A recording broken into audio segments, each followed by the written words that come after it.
lalo ngayong Kapaskuhan.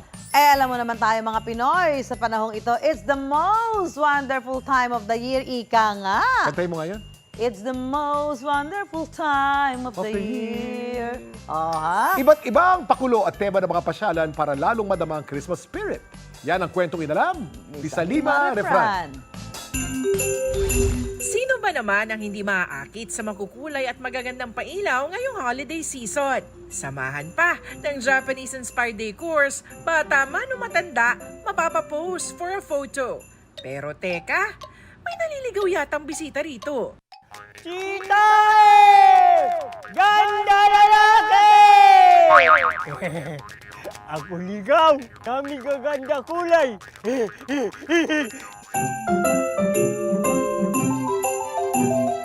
Tuwing Desyembre, iba't ibang tema ang tampok sa pasyalang ito sa Bayambang Pangasinan. Ngayong taon, mga karakter mula sa mga sikat na Japanese films ang pwedeng pasyalan. Kalaban. Kakampi. Since 2016 po, animated display ang ginagawa. This year po, nag-iba po siya. Binago po natin yung theme which is Japan-inspired Christmas Village po.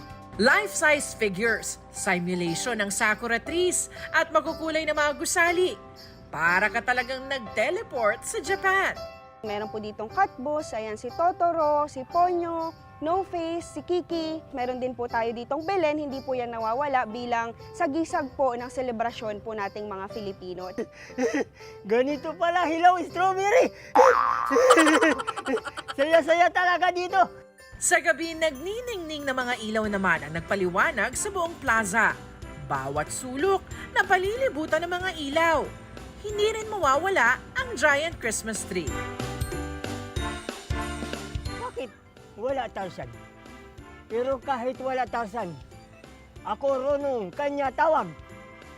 Ganito kanya tawag.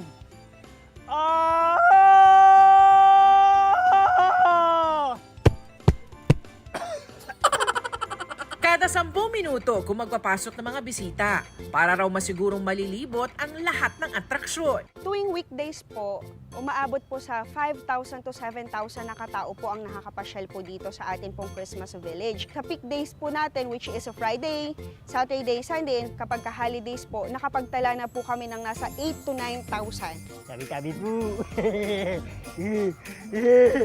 Ganda babae!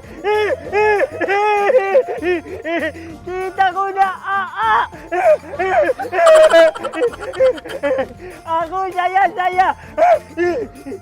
Bukas ito mula alas 4 ng hapon hanggang alas 11 ng gabi, libre rin ang entrance dito. Kung nagutom naman, kakaikot, meron ding night market sa labas kung saan pwedeng mag-food trip. Dumarami po yung mga bumibisita po dito and at the same time nagiging income generating project din po siya sa atin pong municipality. Saan man mapadpad ngayong holiday season, ang mahalaga ay sama-sama tayong nagbibigay ng saya sa bawat isa.